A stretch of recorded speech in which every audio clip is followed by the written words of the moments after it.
How you doing? Well, I'm doing fine. You sitting in the swing, ain't you? Huh? You sitting in your swing? You sitting in your swing? Yeah. Yeah. My goodness. Guess what? This is fantastic. Perfect directions. We didn't miss a turn. Did you have to use the GPS? He or- had it. Yeah. He had I it going. use it. So yeah, good direction. Well, he's been here before too. So. Yeah, I've spent the night here. Yeah. Yeah. Sure did. Well, I'm glad to see you. good to see y'all. It is great weather. Oh Yeah. my goodness. Yeah. Oh my goodness. I got up this morning, man. This thanking the Lord for another good one. True. Amen. That's great. Cause mine come one day at a time, you know. It does. You know, I'll tell you a little secret. I walk around in a lot of cemeteries. Everybody's comes one day at a time. So there's all ages in there. Them lots with those stones are all Yeah. different sizes. Are you 96 Yeah. I am today, yeah. today?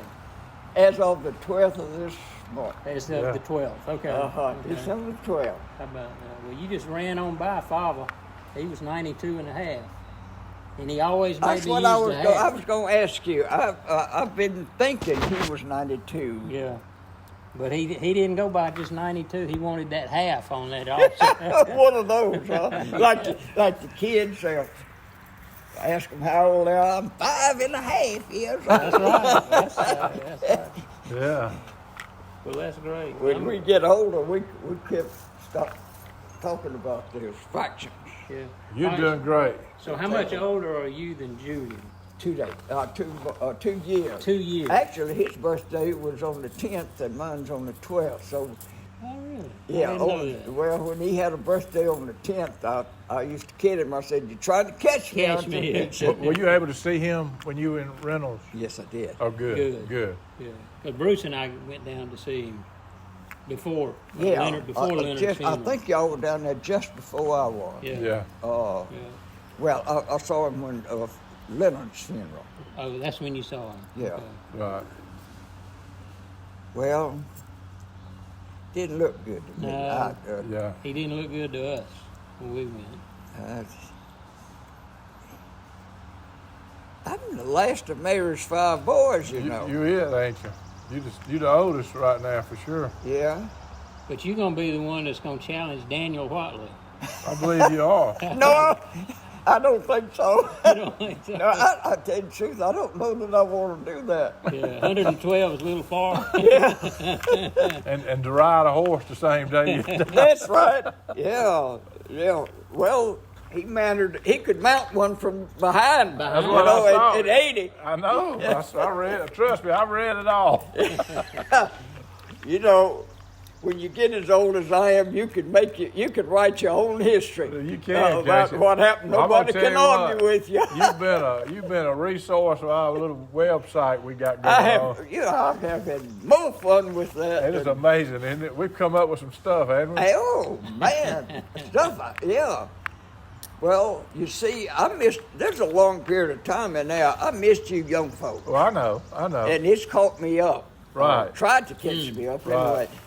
But I'm lucky enough I remember the family names, but I don't remember the people. Right. Heck, some of those people were born and have grandchildren now since I left down Yeah, there. but you know all the old history, and you're the only one around that we can talk to that's got personal knowledge. with it, yeah. And we're actually there to see all that, you know? Yeah. I told Bruce it'd be a good idea because all the stuff he's been doing research and what you know, y'all ought to get together and give tours of the cemetery. Man, I'm gonna tell you, I'm learning stuff constantly on that thing. How about that?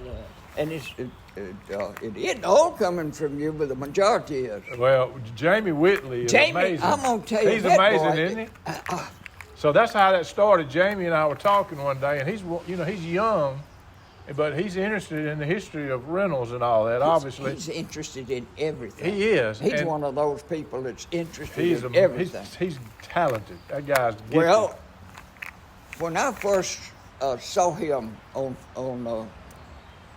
Facebook and read a couple of things about him, I thought to myself, I said, I got to meet that fellow. Yeah.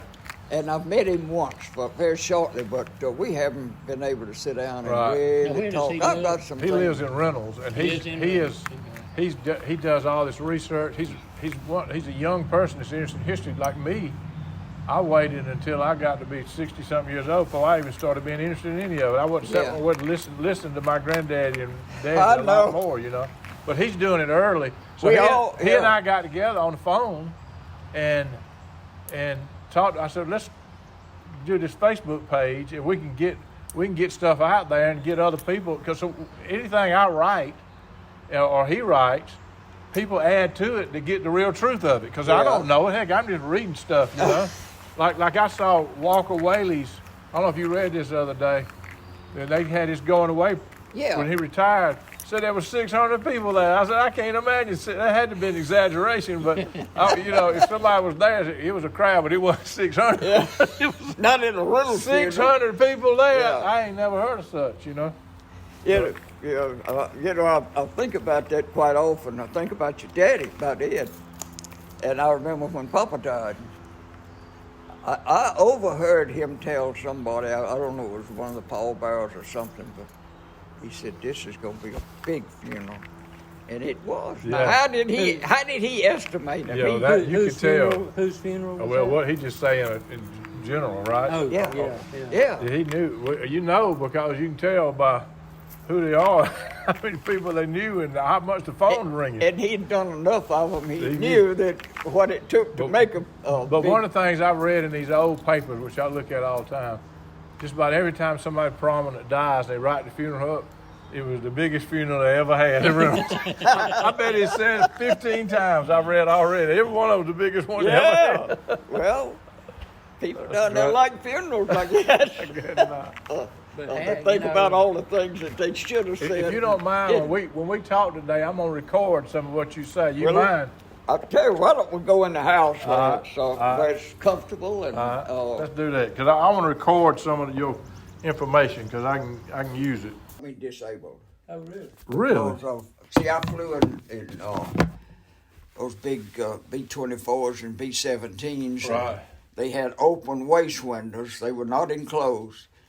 And if you think about it, they've got 4 great big engines right up there with what we call a short stack. Right.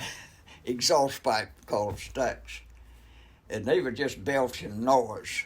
And so did you fly, Bill? Did you fly in B-17s and B-24s? Yeah, I'll tell you why. I was not a pilot. Right. I was what they call an aerial gunner. Okay. But I did not go into combat. Right. Some of the people have asked me, they know I was in service. They said, well, what did you do? I said, well, I taught people how to kill people. So you went literally right out of high school, didn't you?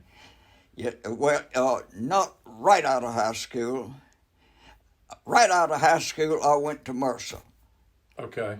And I did a quarter. Like say, we're doing quarters then, not semesters. Right. So I did a quarter, and started another one, and I went into service. So I was 18.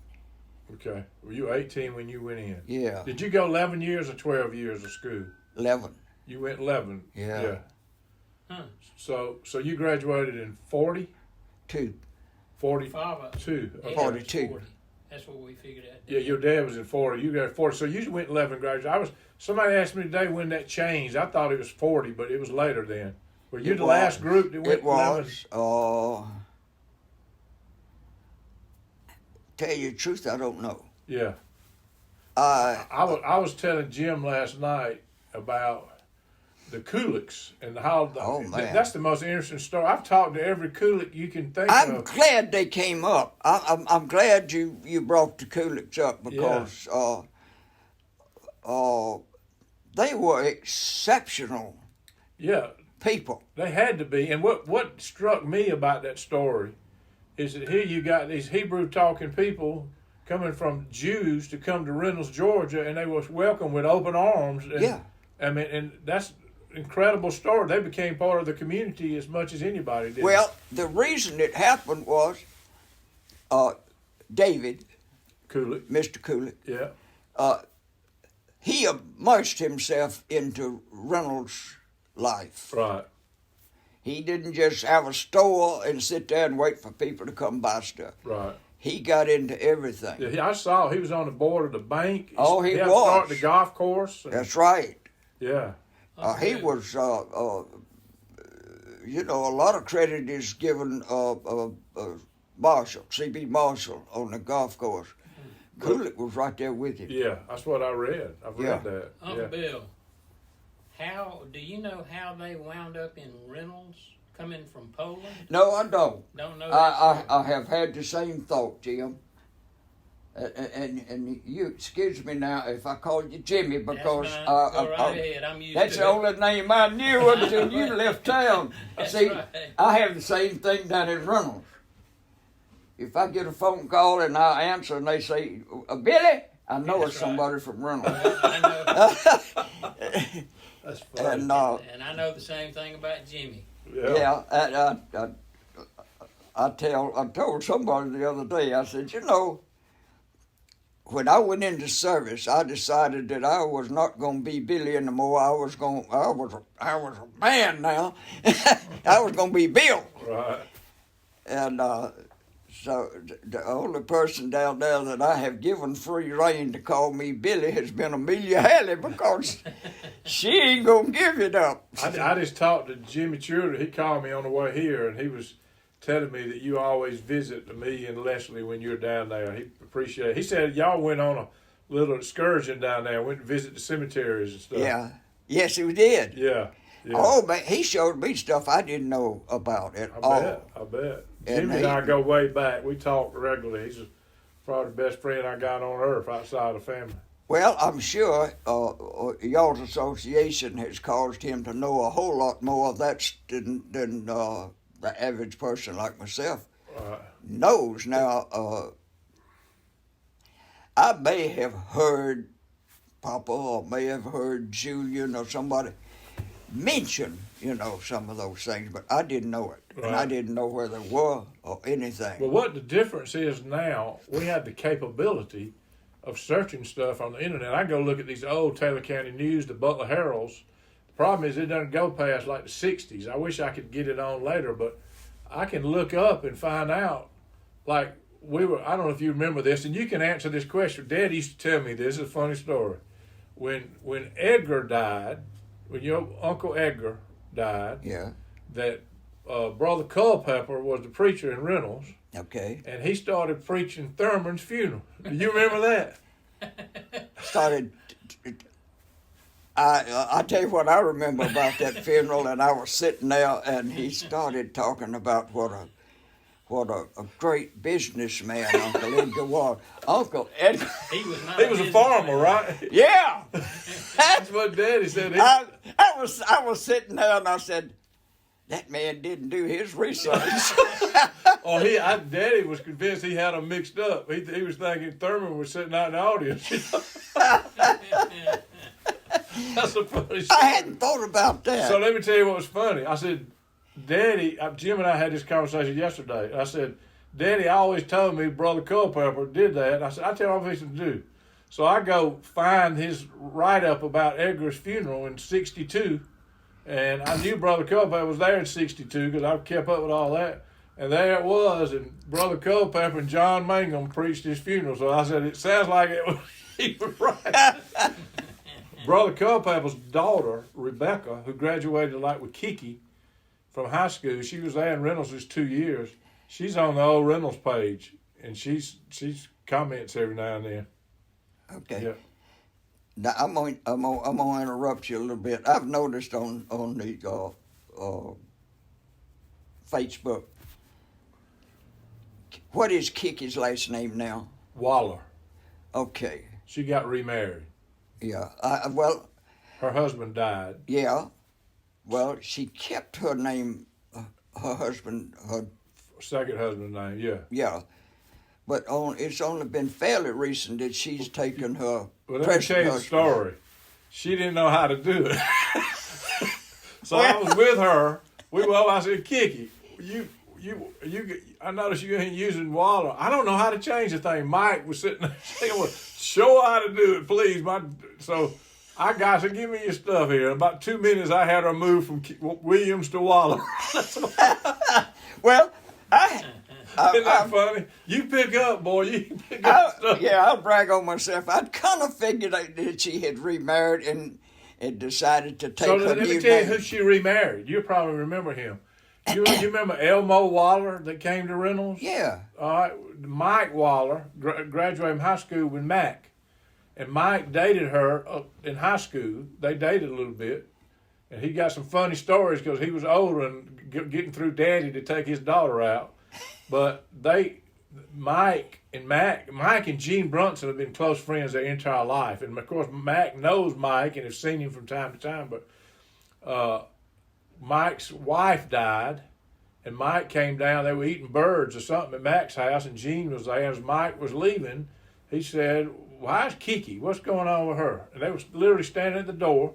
He said, "Kiki's husband died about 2 years ago. You ought to call her. She's doing fine." And he did, and the rest is history. They ended up getting married. How about that? So that's Mike Waller she's married to is Elmo Waller's son. And Oldest son. and he worked at Goddard store. Yeah. And when he was in high school. Is that right? Yeah. That Louise King. Yeah. Louise Taunton King. Yeah. Yeah. We were in class together. And for some reason, I don't know why, it may have come from some conversation of Papa's, but I always felt like I was kin to her. And you found out But you I are. didn't know. I was more kin to her, I'm finding out now, than I ever thought I was. And she was also kin to Sidney Bryan. Yeah. So was Sidney's father Dr. Bryan? Yeah, but his father was J.N. Bryan. And Yeah. J.N. Bryan was one of the first merchants in Reynolds. That he was very prominent We merchant. knew him as Jake Bryan. Yeah, He right. was called Jake Bryan. Yeah, Okay. When I say we, I'm talking about my era. yeah. And there was another Jake Bryan that came along that was married to Eula. But That was a different one. all but right, now since you brought that up, I have noticed on Facebook there seems to be a little bit of a discussion now about the big house, what y'all call the big Right. house. Who built that house? In my opinion, Jake Bryan did. Okay. The doctor? No, the No. doctor's daddy, but No, but Jake Bryan. the reason he says that Teeny put, I have no idea. I assumed that all my life, but Teeny does not think that her family built that house. It's been added on to. They added on to it, put the second story, but there was another house there, is what Teeny said. But I have no knowledge of that. I mean, that's what she thought. Does Well, anybody live there? Now? I have no proof of that. Right. But that's what you think. I was surprised when she said that. But I too. always heard that Yeah. as I was Yeah. growing up. That So here, let me ask you a question. This is always confused. You know the story when the head got blown off on the train that exploded over there. Yeah. So E. Hodges, who was one of the first people in the town, Yeah. way of thing I can look at, and his wife went out and stopped the train with a kerosene, with a kerosene lantern. so yeah. they wouldn't run over it. She walked out to stop it. So I always assumed that they were living at where the Hodges Hotel ended up across from the Women's Club. But when I read something the other day, they were living over there somewhere on the lot where the Flint utility building is. Where do you think their house? Where was the Hodges No, house? I never heard that. You I haven't? didn't know that. They've always lived over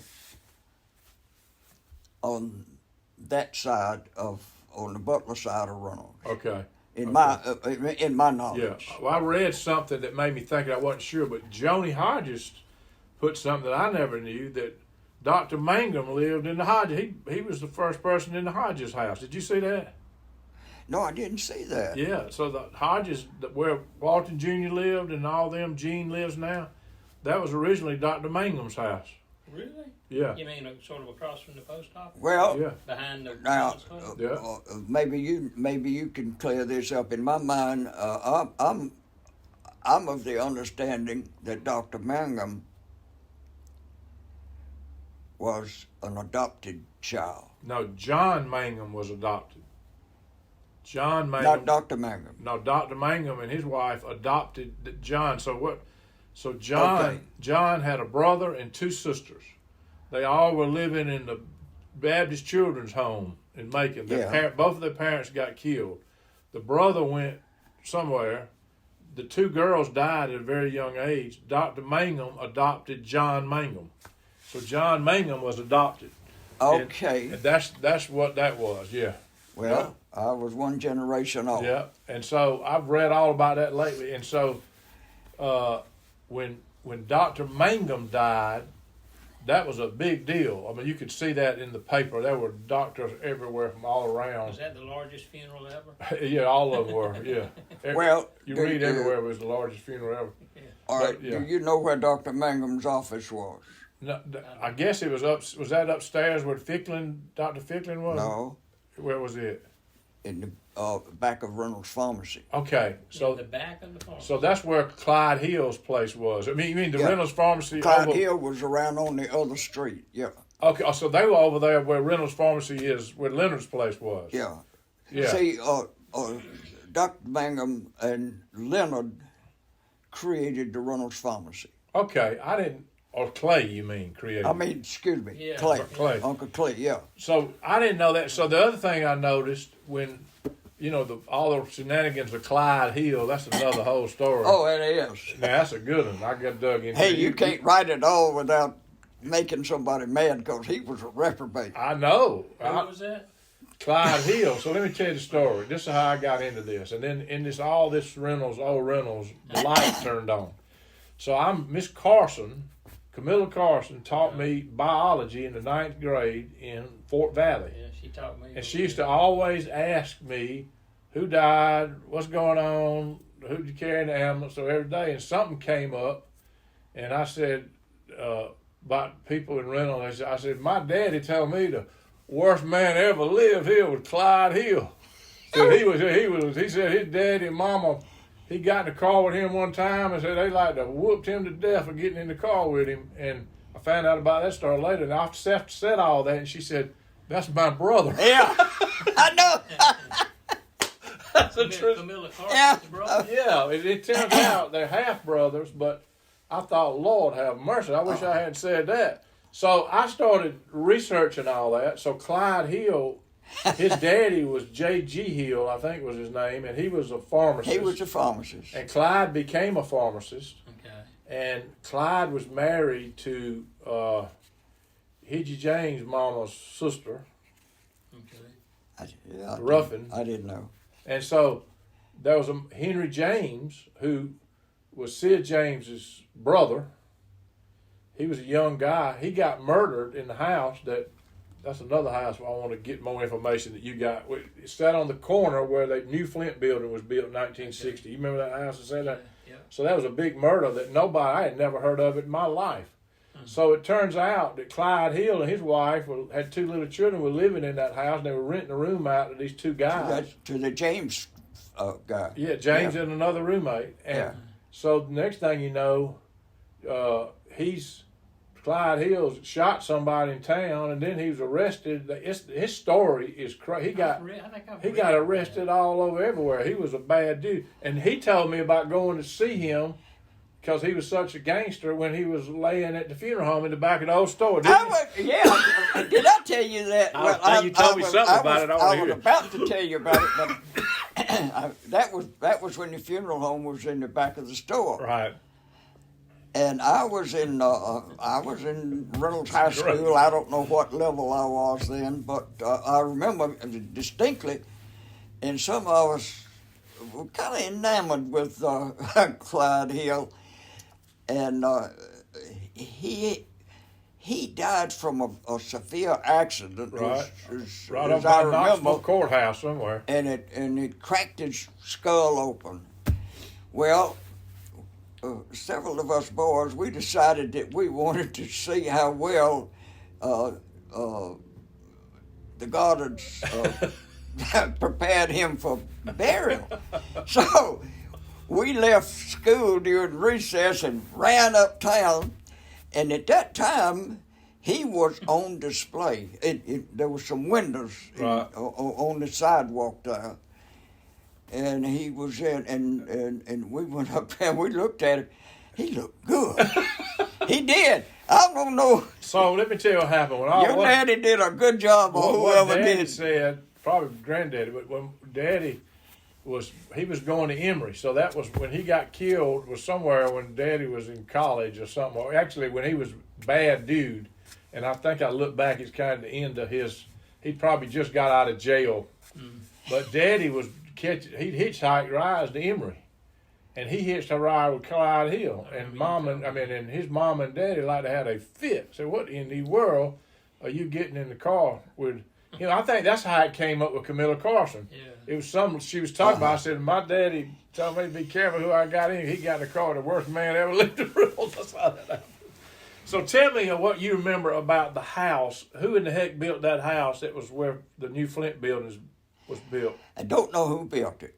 Okay. That question has come up, and I have tried to go back into my memory and see if I ever heard anybody.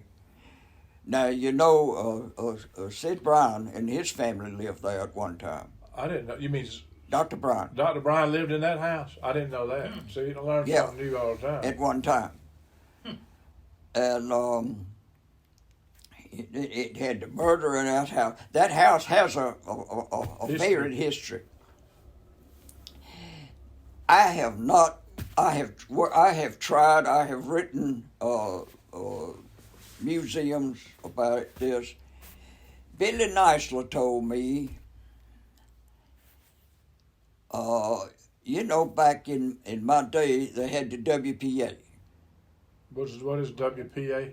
WPA. We called it the We Piddle Around.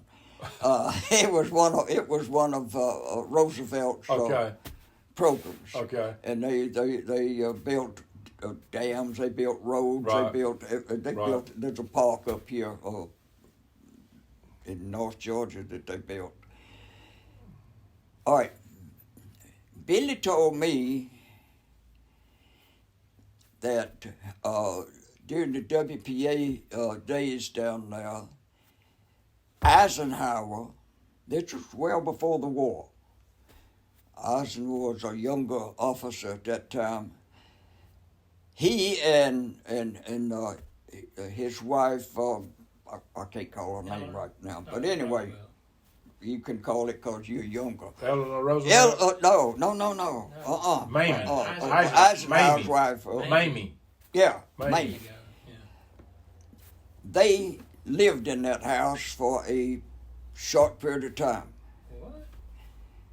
Mamie and Louise Neisler, Charlotte Neisler's wife, were good friends, and they walked back and forth to each other, to visit each other because Mamie was new in town. She lived in Reynolds?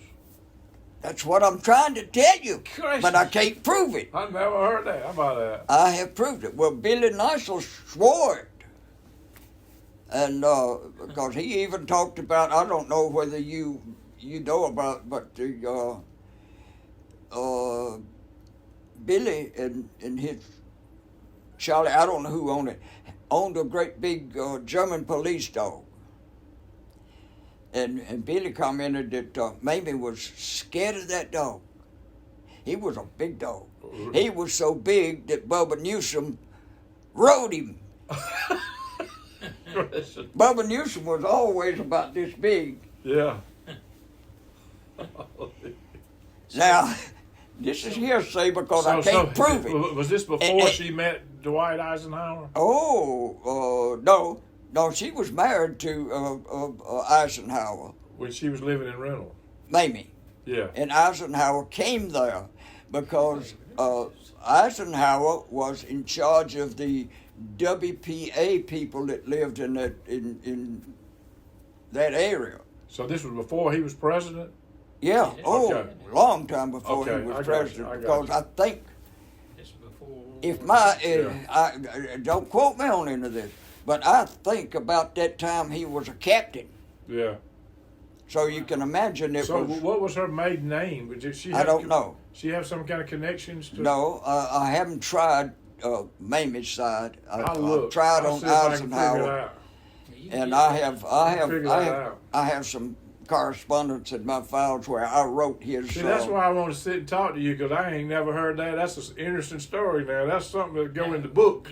Well, but you can't prove it. I know. I mean, you can. But what I could do is, it's possible, research her maiden name and see there's some connections to. There Reynolds. might be, Yeah. but That's amazing. but I questioned Billy at great lengths about that thing. He wouldn't have he, made it he up. swore to it. Oh, I bet. He was. I mean, I'm gonna ask Charlie, because Charlie, he probably may have said something to him. Charlie's never mentioned it, but I never have asked him. He may not have thought about it. Yeah, Who you gonna ask? Charlie Crawley.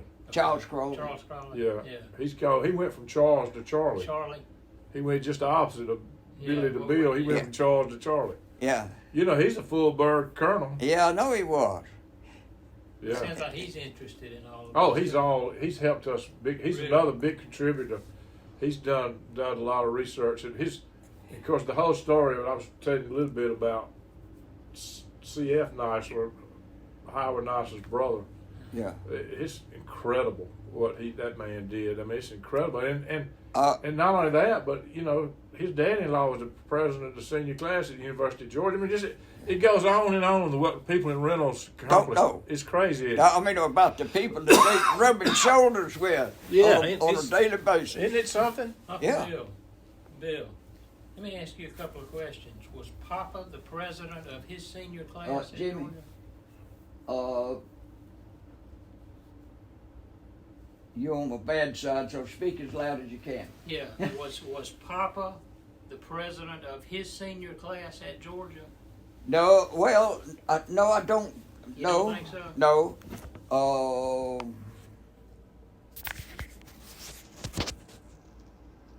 I don't know where I heard that, but I heard that somewhere. Well, Did he have a nickname? Called Yes, he did. Skip, He had a Skipper? couple of nicknames. He was called Skipper, was Skipper. one of them, Okay. and another one he was called Lover. Lover? Yeah. Well, look here. So I want you to clear this up, and I think I know the answer. My granddaddy, what's that here? I hear a horn honking. I did. My granddaddy always called him Brother Haley. You ever hear that? Yeah, yeah. So They did. They travel together all the time. All right, no. He called your granddaddy Brother Haley. They called each other. Brother Haley. Really? Now, I don't know who Brother Haley I'm was. gonna tell you. All right. I found, looking at the old Baptist preachers, that was a Brother Haley that was in the Baptist. I bet that. That's no doubt about it. They had some reason to They pick had that a name reason up. He must have been some kind of a character. He or was something about him made them. I them found use his that name name. he was a Baptist preacher back in the early 1900s or whenever the church started. Although he was one of them. I found that Brother Haley and it hit me. I remembered them.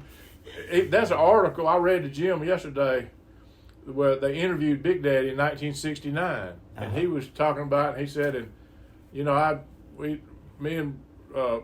they were honoring your mother for Georgia of the Year. And he said, I'm glad they're doing that. And said, Yeah. Mary and my your wife daddy- and your Brother, daddy was Brother listening Haley to and I that. go, Brother Haley and I go out. He said he used that name in the interview. Yeah. He also talked about Bailey Jones, Roy Jones. Yeah.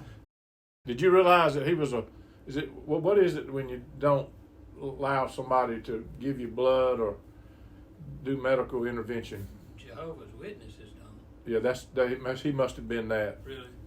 Yeah, they will not take a transfusion. Transfusion. Transfusion. Yeah. They will not take And so that's what it's against their religion. Big Daddy commented on that, and I have seen that somewhere else in something that he died young because his religious beliefs. He was a devout man, but Big Daddy said that I'd heard that. Yeah. Big Daddy said he delivered the mail and he always had a fishing pole. He named the name of the reel he had with him, and he'd stop along the thing and fish. Delivering the mail. I love it. That's some great stories, isn't it? Well, I tell you this. I wish I knew all the story behind it, but you called him by the name that I've called him, Big Daddy, and Mom and Papa. They loved to fish. Both of them did. Yeah. And they loved to go fishing together. Yeah. They went to Florida and everywhere. I know. They would. I'd almost swear to this. that Saturday afternoon or Saturday morning or something, one of them had decided they wanted to go fishing, and they would call the other one. Said, let's go to Panacea. Yeah. Or let's go to And Crystal that River. wasn't no easy trip back then. Yeah. I remember. And they would get in the car, they would drive down there, they would fish on Sunday morning, they'd get back in their car with the fish they caught and come back to Reynolds. That's how bad they loved to That's fish. amazing. Bill, I remember the fish that Mama caught. It was called Yeah. a dolphin. Yeah. The fish. Yeah. I remember she had it displayed in their house. Yeah. Yeah. I had it out And on the she porch, says and that she caught it. you know, I don't know.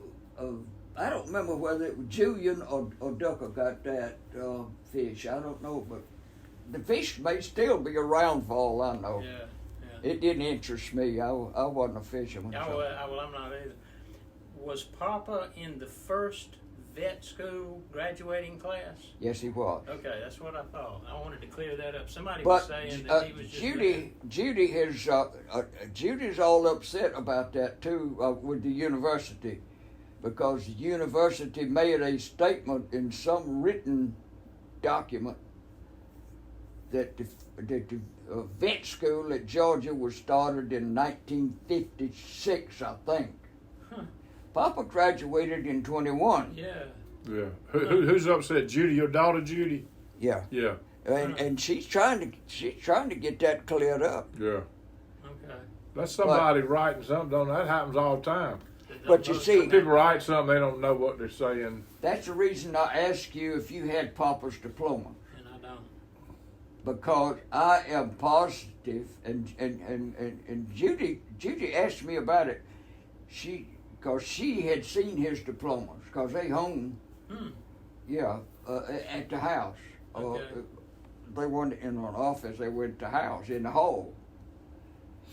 And she said, "Didn't his diploma and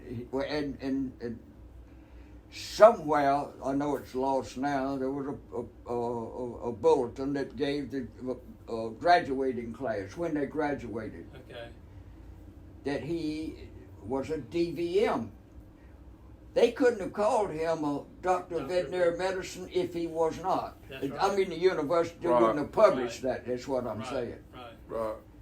And we are of the opinion that his diploma states it clearly that his degree was for a DVM. Let me tell you what I'll do. I will Yeah. look. When would he have graduated? What year? 21.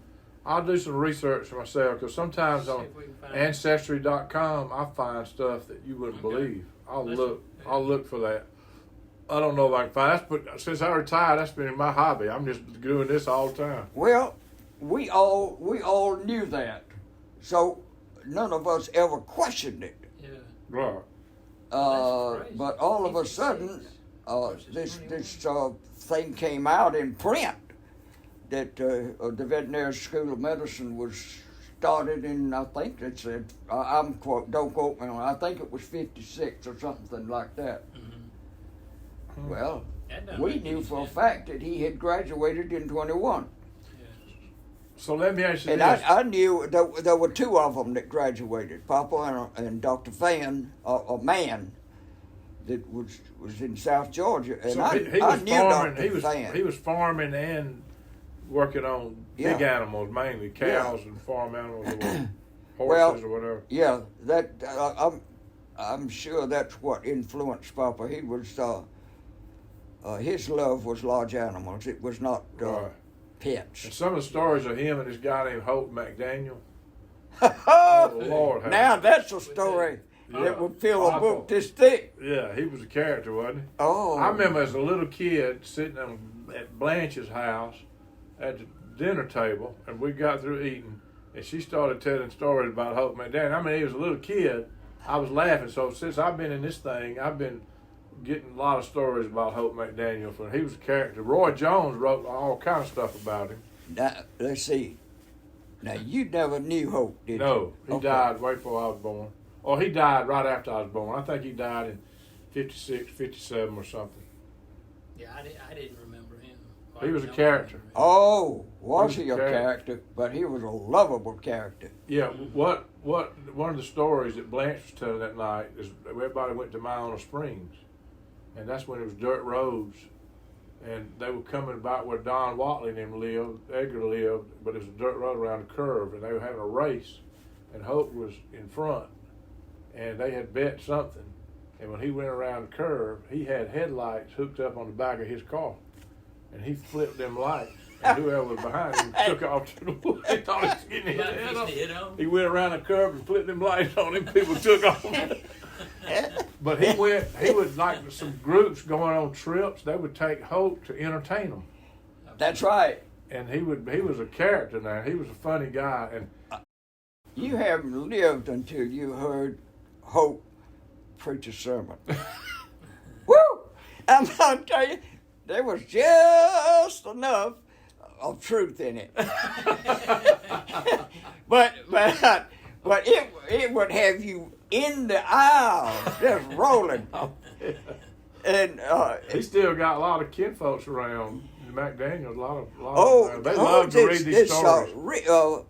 This rich girl. Yeah. Vicky Rich. Where did she come from? I don't know. She lives in Texas, doesn't she? She posts a lot of stuff on there. Yes, she does. She's got a lot of good information. She's got her nose So we into that started that genealogy. thing. You know, we got 997 members on I saw where you said that there was 1,000 close to people in it.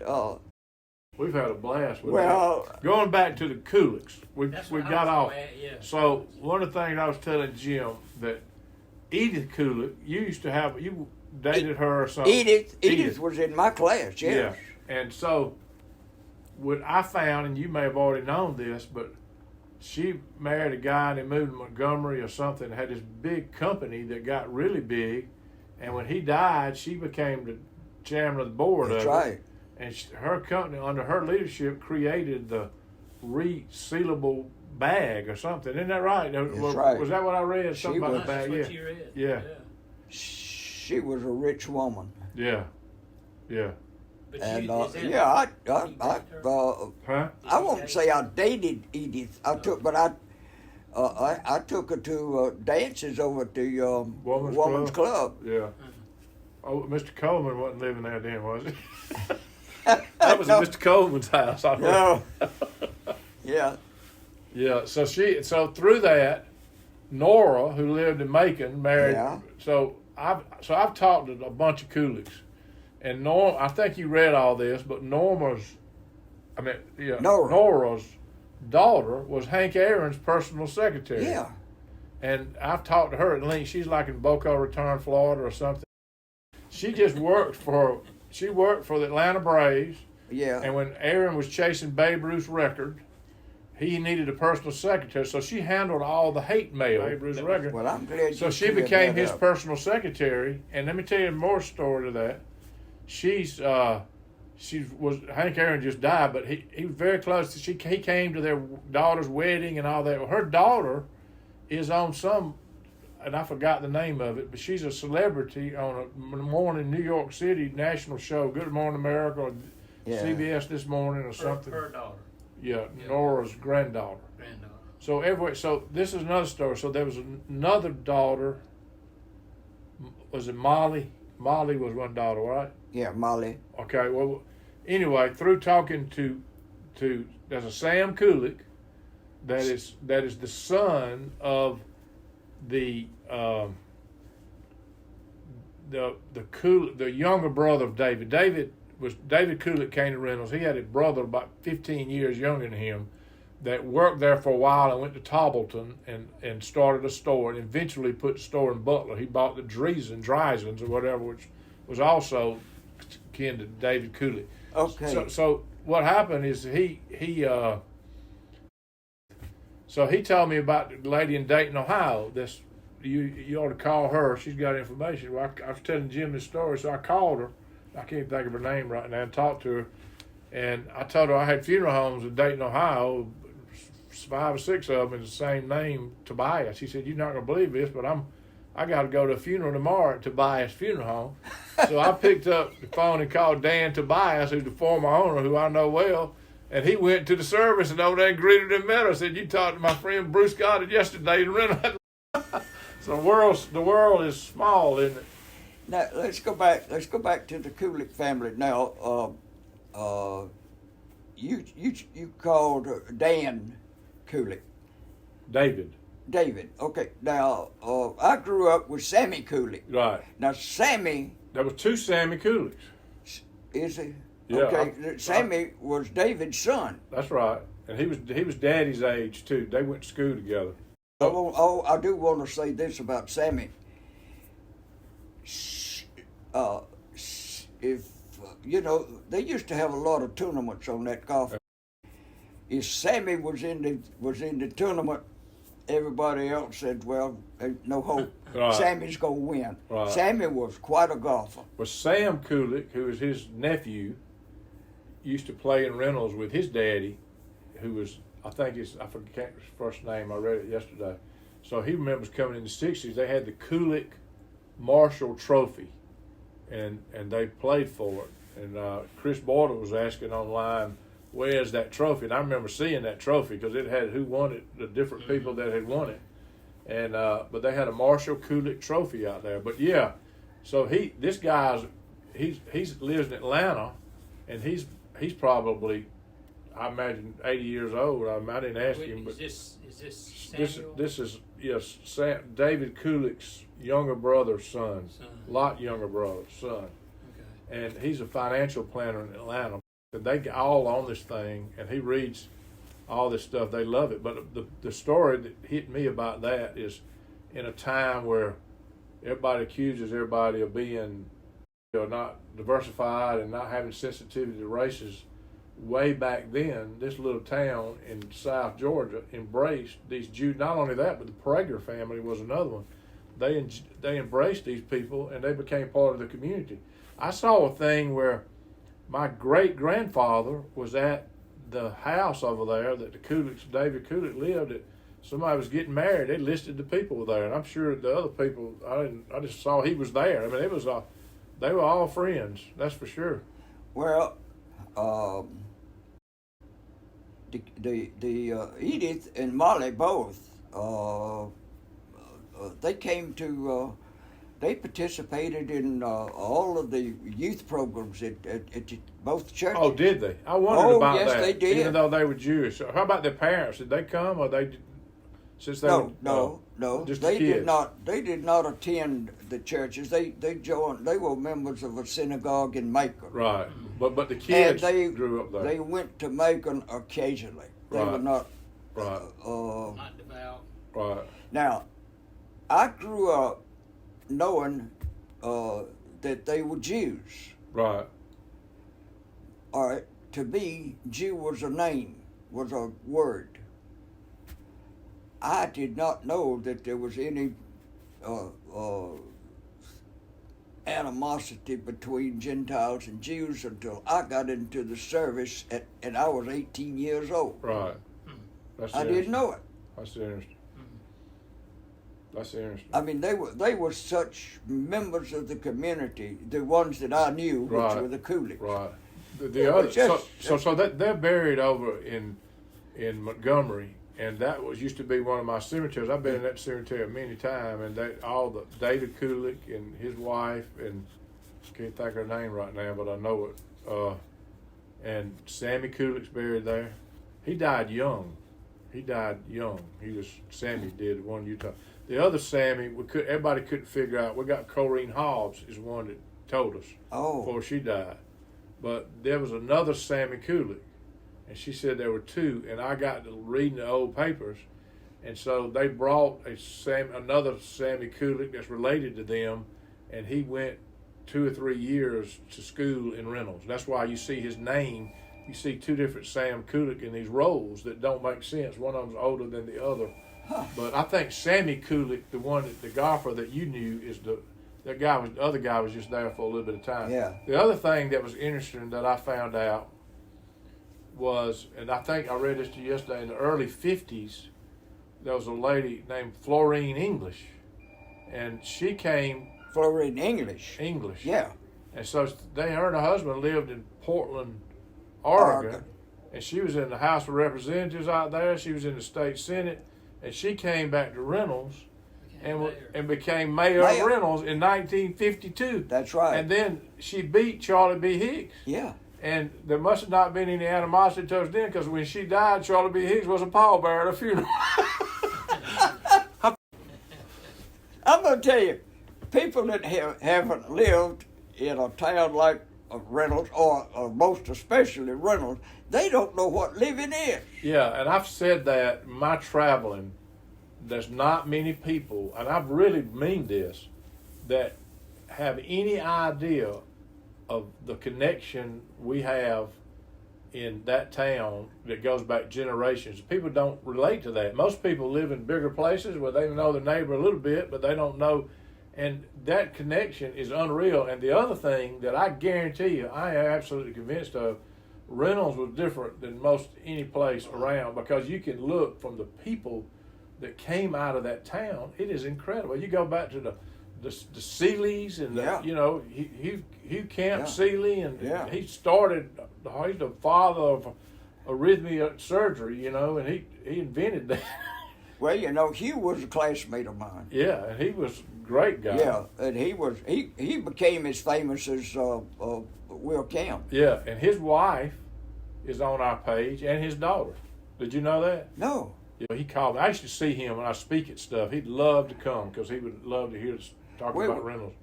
I mentioned just a while ago that Sammy was. I'd have to put him. He was the golfer from Reynolds. I've never heard of anybody that won the tournaments as much as Sammy did. But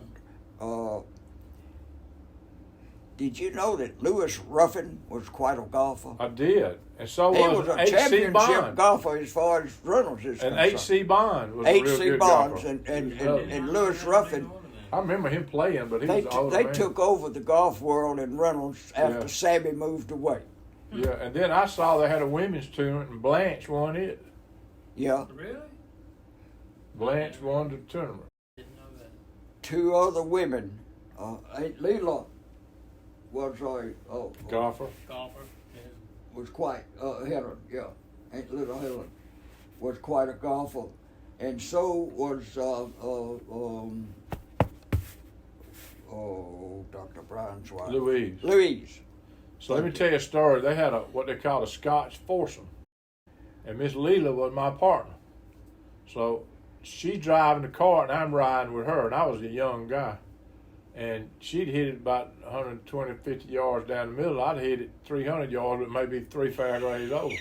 And she was on places, because we'd have to take turns. It no matter where it was, she hit it, and I'd hit the next one, she'd hit the next one. You get on the green, you take turns, so you had to play it wherever it was. So we were coming in number 9. There was people all around us. Yeah. And I hit a ball into number 9 green. It was real high. It just buried into that trap. Oh. And you could barely see the top. Miss Leela, I said, Miss Leela, I'm sorry. I don't know how you gonna hit that. She said, that ain't no problem. She just went over there, she picked the ball up, put it up. Who was that? Miss Leela Hinton. That was great. Yeah. I am so sorry I buried that ball. That ain't no problem. She did love to play golf. Yeah, Cat and Hazel did too. And they questioned me Right. about that. I've read it. But, and they but buried this him over was there, another and then they one that- moved him to City Cemetery. Billy Neisler. Billy was telling me about the time that house burned. Yeah. His bedroom was upstairs, Right. and he stood at that end window down there and watched the house burn. Right. So if that's the case, that makes me think they were not buried where the house is, but in the back of the house, because that house was already there when that house burned. They Yeah. were buried over there. There was a little cemetery. Well, there was 2 houses there. No, I didn't know that. Okay, Charlie Neisler. Neisler, yeah, Is that what they called him, Charlie? Charlie. In the family, we called him Charlie. Yeah. I say we because I got into the family. Right. They built a house between where his house is and the Newsom house, in an alley. Must have been right on the alley. A small house. They lived in that house while the main house was built. How about that? And then they moved into the main house and took the other one, and they moved it somewhere, and I don't So know I where. bet that where that old house was. I think they took it out to one of the farms. Yeah. Yeah, I'd have to ask Charles Crawley because I remember as a kid seeing some kind of. Well, look at that. Friend. I didn't know you were going to be here, who Jimmy was.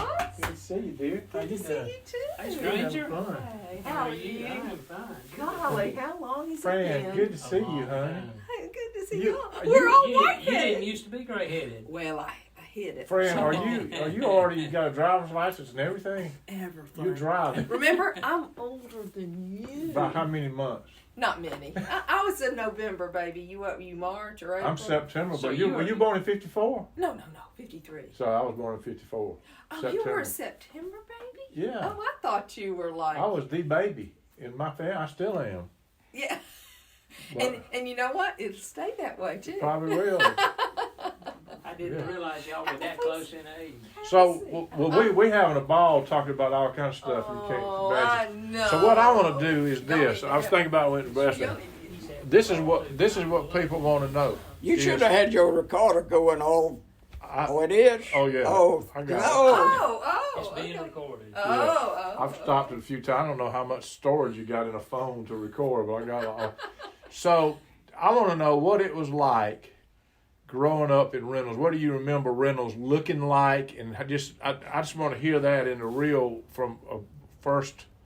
Well, Fran, what we've been talking about, and I think you look at this old Reynolds page from time to time. Yeah, I And do. so we're convinced that the people that came out of Reynolds it's incredible. It's a unique. It's incredible. For it to be that small, And, it's amazing. Yeah, it is. It is So amazing. we've been talking about some of the people, but what I'm Well, you curious. bring her up to date. I'm gonna make your trip too.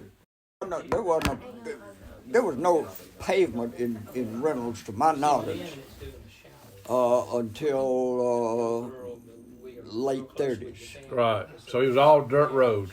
Yeah, everything was dirt. Matter of fact, just about everything was dirt in the county. Right. Right. And also, my understanding was the first pavement in Taylor County was from the courthouse in Butler going toward Reynolds. There was 3 miles of pavement. Okay. It got out almost to Captain Butler's house. Right. Yeah. And then there was a, I don't. Who was Captain Butler? well, Way before he was the commander. the Butler name was pretty big in Butler. So, yeah. Bruce said he thinks he's got a way to find out. He was always called Captain Butler. I don't know that he was a captain anywhere. Right. But Whatever. Yeah. Okay. it's just like But lawyers, you know, Right. Right. So Bruce called colonel. But wouldn't that be something? And the other pavement was from the downtown Reynolds, right in the intersection in Reynolds, going north toward Roberta. There was 2 miles. And that was all. Right. Right. All So right. like the stores that All you right, remember going toward, in. all right, since this is on here, but going toward Roberta, I know, I'd almost bet you there's nobody in Reynolds that knows this, and certainly nobody that remembers it since Corrine's gone. There was a single lane concrete bridge over the Patchalaggy Creek. Okay. Have you ever heard this? I think I have, probably from you. And after, But it's up in Rome. I think you said I'm something a one big time. mouth. I might have You mentioned commented. this I to think I somebody. remember Yeah. reading it. But there was a flood. The bridge collapsed in the middle.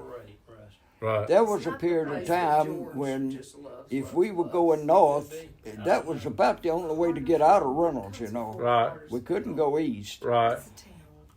We had to drive down and back up in that single lane concrete bridge. Is to that go right? north if we wanted to go to Roberta, or if we wanted to go to Roberta so we Even could go to Fort Valley, you had to go that way, didn't you? Yeah, that was So, it. like when you went into town, what is like the buildings?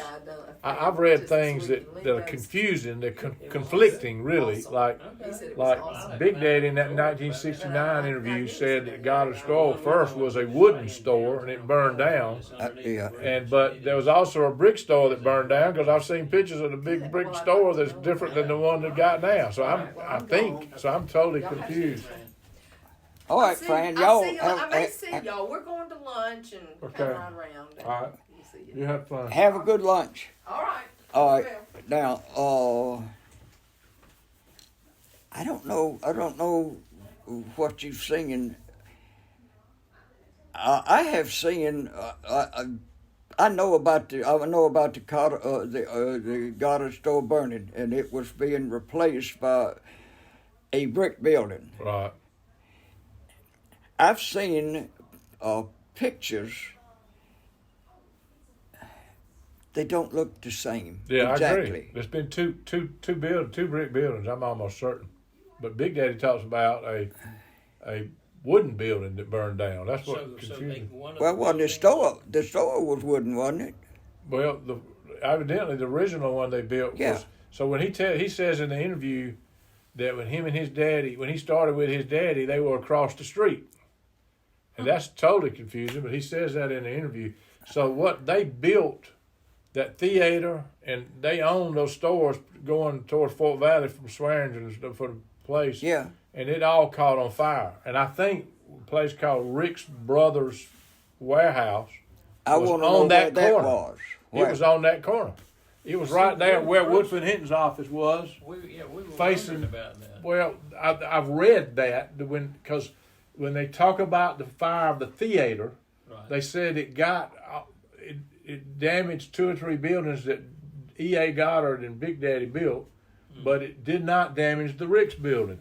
And so that's made me know that the Ricks building, that we've seen that big picture of it, where was it? I think it was sitting right there facing the Methodist Church, right on that corner where Woodford's office was.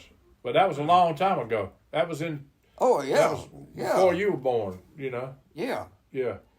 Well, I've looked at that thing. I've looked at it. Can't I've looked figure at out it, where and it I is. said, "This doesn't look like anything that I have ever seen." That's why. That's the Rick's building he's talking about? Yeah, and it's a big picture, big old building. You It's got showed Ricks it. Brothers, established 1898. 1898. And yeah. I'm almost certain by reading the article about the theater burning up that it mentioned that the Ricks building did not get. They stopped Destroyed. the people fighting the fire stopped it from getting to the Ricks building. Yeah. But it was complete. So the theater, he built a brand new state of the art theater. Yeah. And they had the grand opening, and there was a crowd of people came, and it got caught on fire, and they arrested some guy. Somebody caught it on fire, but all kind of rumors. But they arrested a guy, and then he got off. Homer Beeland was his lawyer, but they couldn't prove that guy did it. But somebody caught it on fire. There's no doubt somebody poured gas on it and burned it up. Yeah. And they had very little insurance, but they built it right back. And so my question in reading all that, how in the heck did they have the money back then to build that theater, this state-of-the-art theater?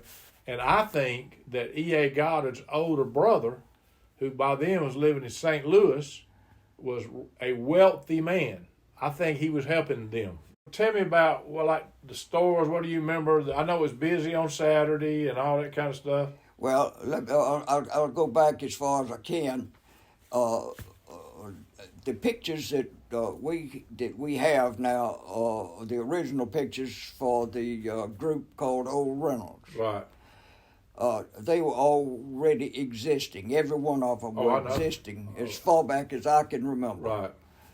So I never did see any frame buildings on Okay. those streets. Okay. They were all brick. as All far back you brick. go. Right.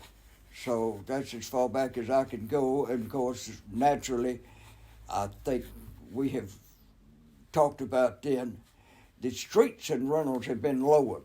Right. Now, why they were lowered, I don't know.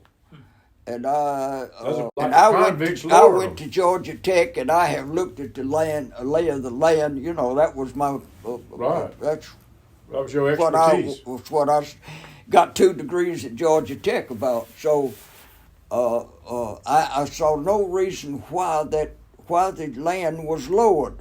I've never thought about that. You remember the steps you had to go up to get to any of the stores? Yeah. But I've never even thought about that. But the thing about it, if you look at them, Goddard's store wasn't but about this much higher than the main street. Right. It had like one step. Yeah. And over there Across the road at the Hennon, I call it Hennon Hodges. Hennon, Hollis, Hennon Hollis. The 3-story building that burned, that the Chevrolet place was. The finished floor in that building was at least 3 to 3.5 feet above the street level. I saw that. So that meant that there was a quick drop off. Right. Right there. So that's a study in itself. Who was like when you were growing up? I guess it was the Kulik store that was on the corner. They were there. Yes. And do you remember Jake Prager's store? Oh yes, I do. That's where Brady's was. I think yes, you he was confirmed in that. what we known as Brady's store. Brady's and then store. right between there and that store where the phone company is now was where the National Bank was at some time, right? There was a bank there. Yeah. It didn't last long. I gave Jamie a photograph that in the far distance you can see that bank. See just a little bit of that bank that had a white marble front on it. It was right between Prager, where Brady's store. There's It's an right alley. on the alley. There was an alley between the bank and Brady's. Right. Oh, okay. Right. There was a bank Boy there. Scout hut used to be back in that. Yeah, it did. There was a boy. That's been mentioned. I don't remember that Boy Scout. I remember Boy Scout hut under the high school, going down. Where I went was behind. Is that right? Yeah. You don't remember going to Scouts at the high school building in that basement? That's where I went. I never went there. But anyway, so you got Prager's, and then the whole Charlie B. Hicks thing, and you got the TV Powell. You got all those. I just like to know what it was like back then. I mean, it was a very bustling, busy town, wasn't it? You can't imagine how bustling it was on Saturday. I made mention, I think, in one of my posts. It was shoulder to shoulder on the sidewalks on Saturday. It was that everybody came to town on Saturday. During the week, it was a farming community. During the week, they were all out there trying to make a living. They came to town to do the shopping, Right. and the drinking, and whatever, because there was a lot of drinking going on Saturday. Yeah. And so the Reynolds Mercantile Company. Do you remember that? It was called the Reynolds Mercantile. That may have been in the early I remember. I know where the building. That's where the open store was. Oh, is that where that was? See, I didn't realize that. I'm glad to know that. Yeah. Matter of fact, I've got something that I'm collecting now that I'm gonna give to Jamie, because I'm assuming y'all are gonna have to claim Jamie as the curator for Reynolds. There's no doubt. He's the because guy. he's got more. He's collected more stuff. He's so good with it. Yeah. And he's got a place for it. I don't know. So what needs to happen? I was telling somebody, I forgot. Somebody asked me about what I think it's Mark Forsland has a lot of pictures. I said the best way to do it is put them online. I mean, because then anybody can see them. You don't have to go to a physical place anymore to look at these documents. You can get and let them know where it is, and then you've got a place where somebody can look at all this stuff. Yeah. And we kind of created that, but the problem with the page we got, it is hard to navigate it. It's hard to find. You got to know how to do it to find stuff that's already there. Let me tell you a thought I've had. Leonard, of course, retired, and Leonard had a store there that he and Dr. Mangum started their practice in. His pharmacy practice, and Dr. Clay originally, right? Yeah, Clay. Yeah, not Leonard. Yeah. The city ought to buy that thing and make a museum out of it. Wouldn't It's that right be in the great? middle of town. That would be great. And it's Reynolds, the pharmacy vacant Leonard's. now, and it's a part of Leonard's estate. I Right. guess I don't Right. know. I don't know Right. how, Right, me either. but it was still in his name when he died. Anyway. Right, right. Uncle Bill, Yes. what about the hospital that Dad came back into the practice with the older Dr. Sams? Who built that building, the original? Dr. Sams. Dr. Sams himself, okay. I do not know if he had any business connections with anybody when it was built, but he So- was. So this Dr. Bryan upset everybody in Reynolds because Dr. Bryan decided he would give up his practice right into World War II. And everybody in town, said, doggone man, said the only doctor we had in town and he quit. So his office was over where like Wilson Cleaners was, right? Yeah, that was Dr. Bryan. that was Dr. Bryan's office. Okay.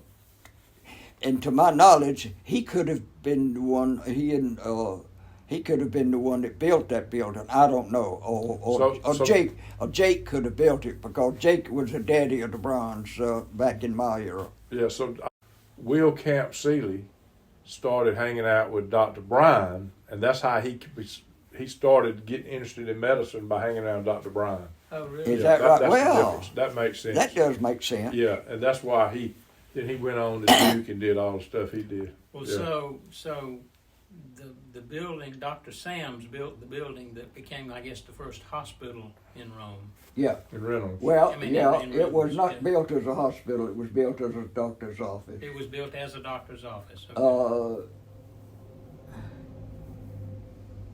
And it has just grown. I did some work. I did some design work on it for Edwards and Dr. Sams. That wing, that west Yes, wing. yeah. I remember you did that. Yeah. Yeah. I did it for. Jim, whatever happened to all them incubators or whatever everybody that they had, the pictures? You got some great pictures of that. Yeah. You got that book at your house Yeah. that Amelia made for your dad at some anniversary? Yeah.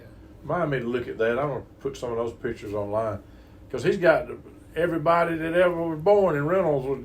There's the incubator they were in right there. People would like to see that. And I've seen it, but I just dawned on me. You know where that book is? I think I can. I remember you had it over at the nursing home with your dad. That's where I saw it. Yeah. Amelia Oh, made it. okay. Amelia put that together for Put it him. together. Yeah. Let me tell you something. You're talking about my understanding of Reynolds back in those days. As you know, I came up in the y'all call it the Great Depression. I call it the Deep Depression. That era. I remember coming to town, since we lived a mile out of town, coming to town and either walking or riding or whatever we were doing, and seeing a building, and they had the windows on the front of the building were closed with wrapping paper or something, Right. or newspaper or something. And I began to wonder what in the world's going on. They were bankrupt, Yeah. every one of them, bankrupt. And when they bankrupt, they blanked out the windows Windows. for some reason.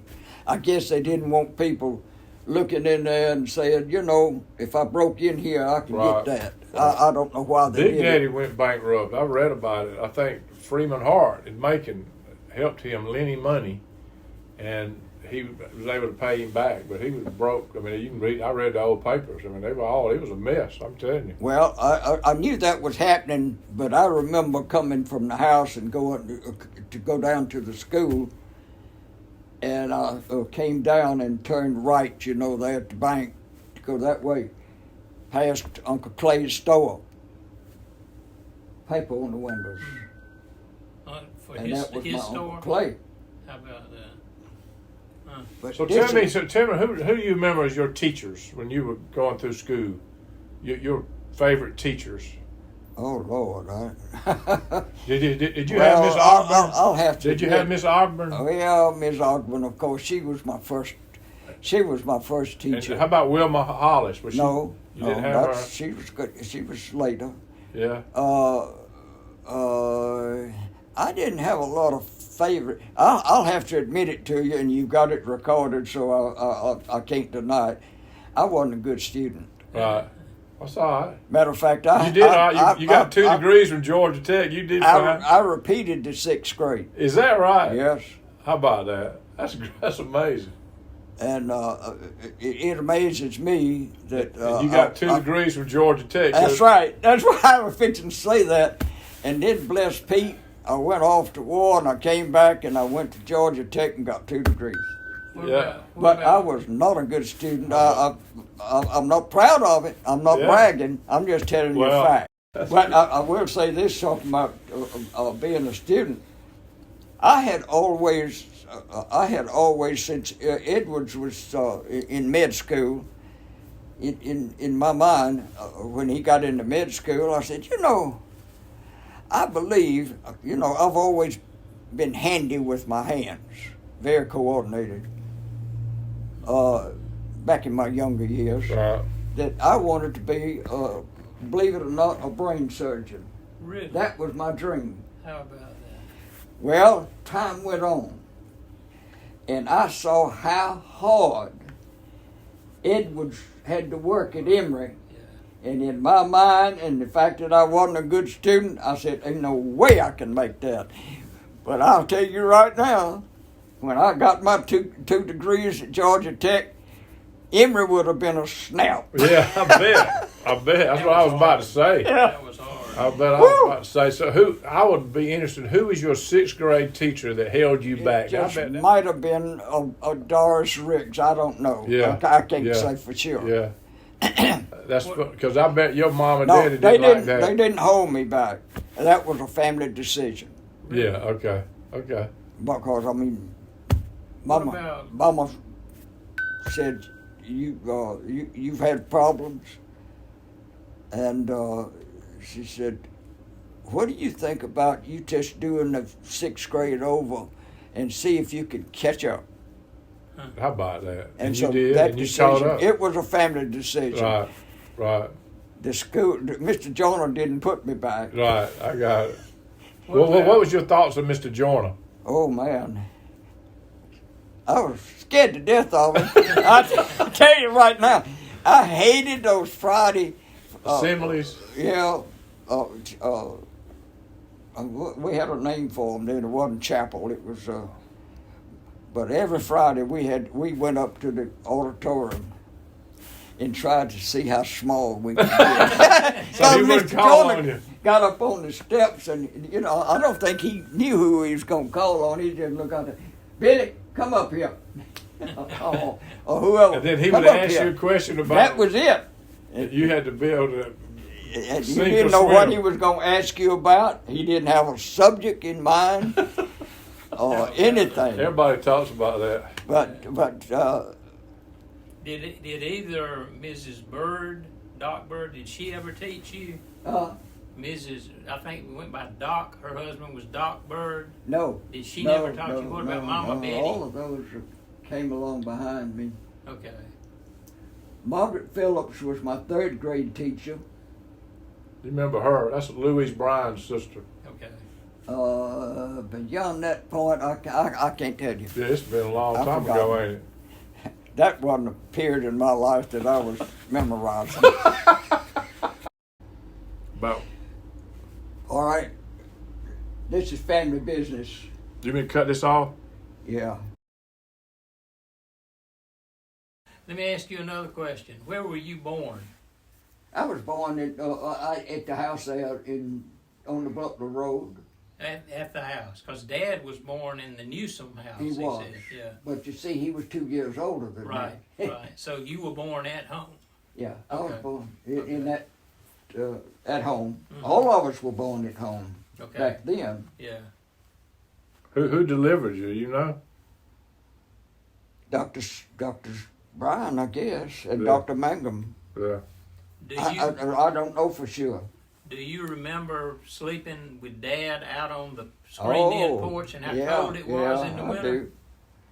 I do. I sure do. Yeah, had to go. You'd get by the heater or the fire or whatever, and then go out and run, jump into bed and get covered up. Yes, sir. He used to talk about that with some kind of cold. Oh man! Not only that, but just draw up, and then just slowly, as your body got warm to bed, let it stretch out. Yeah. But when you first jumped in there, you had to get up as small as you could. Yeah.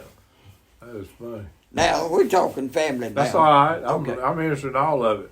I was thinking that you want us to go out and let's go get a bite to eat. Are you hungry? Yeah, what do you want?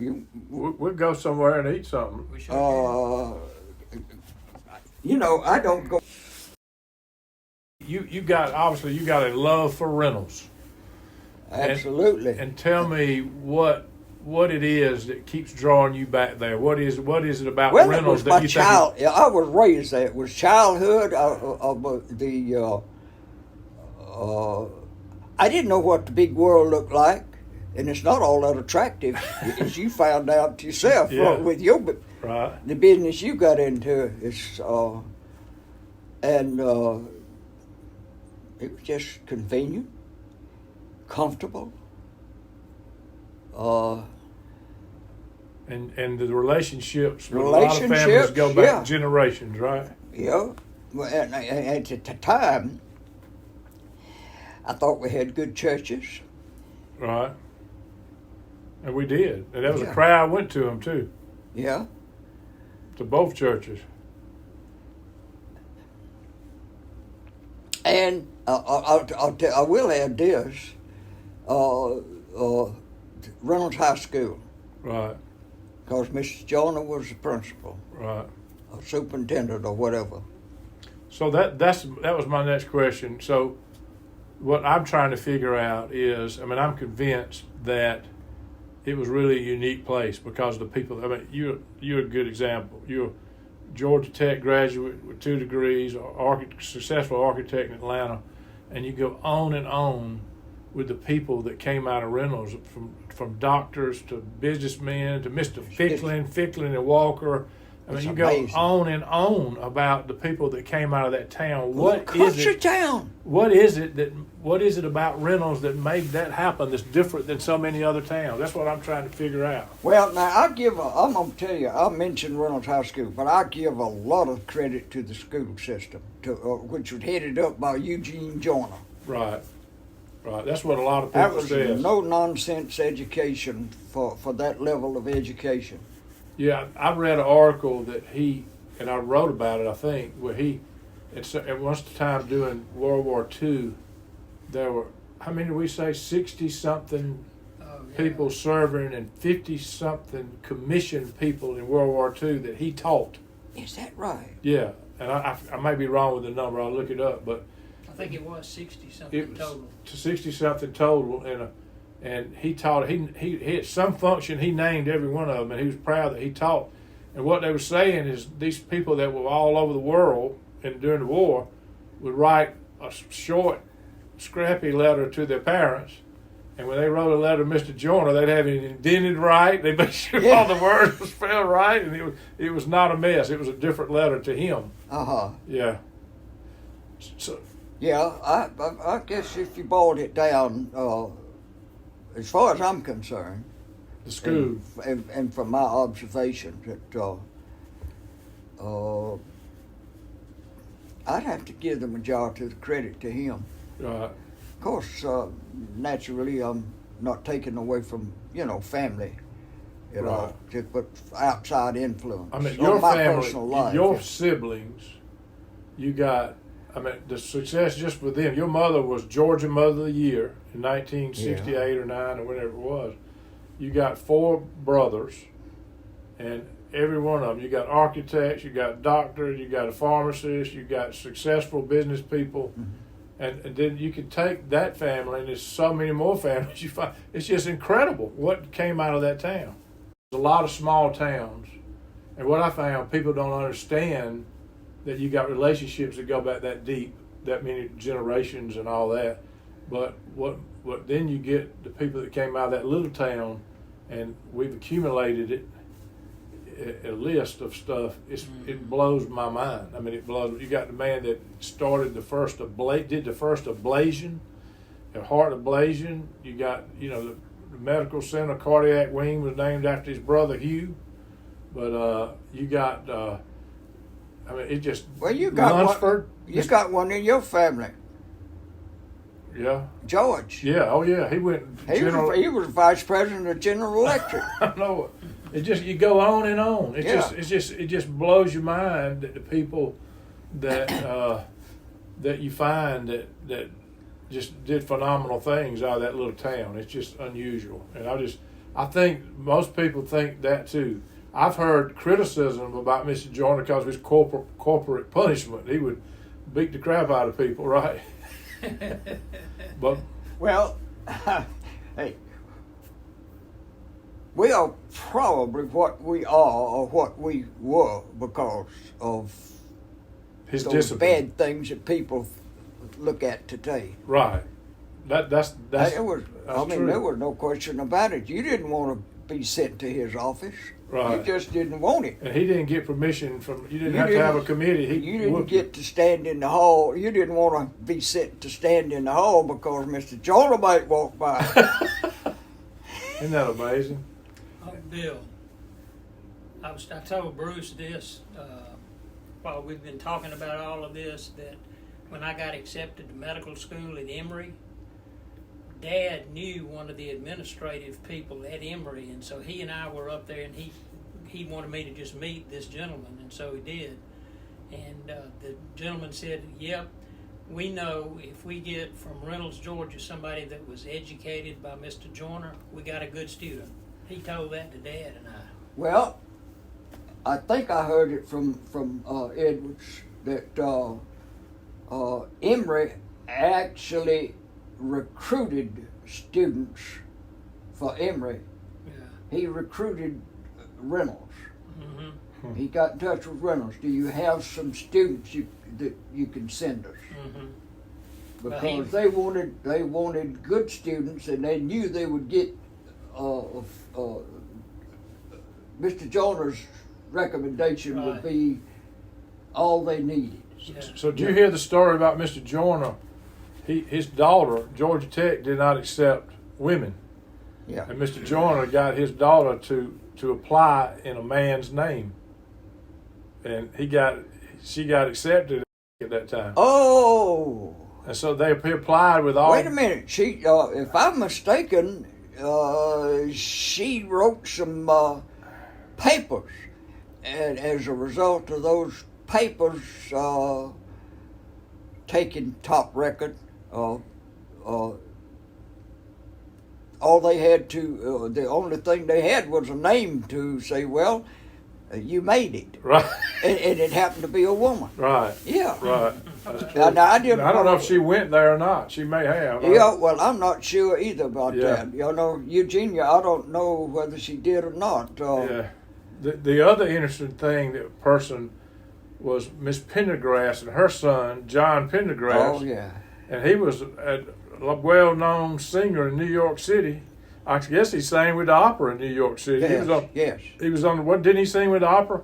He did. I don't know whether he did it in New York, but he was an opera singer. Yes. Yeah, and he moved to Colorado, and he obviously did very well because he came to visit his mother often. I mean, just that piece of all that. It's just every time you turn. Didn't you? Jimmy, your Uncle Clifford was top tenor at the University of Georgia when he was there. Yeah, he had a great voice. Oh, he had a tenor voice like Yeah. you wouldn't believe. He was had an Irish tenor voice. Irish tenor. Oh, man. Leonard had a pretty tenor voice. Leonard had a good voice too. Yeah. Did you sing too? You sang, didn't I you? did. Yeah, I thought you did. I was telling somebody the other day, I said, I have a little misgivings about casting my crowns at Jesus' feet because I frittered away Talent. the talent he gave me Right. in my voice. Right. Did your daddy? He didn't sing? Did he? He did, but I don't think he ever considered himself a very good singer. Yeah. He wanted to be a winner, didn't he? He did. How about he Julian? did. He I tried. remember him singing. Julian he had a. Oh, did he? Yeah. So, you know, He I sang noticed good. at Leonard's funeral, the songs we sang were songs he sang in that church many times. Yeah.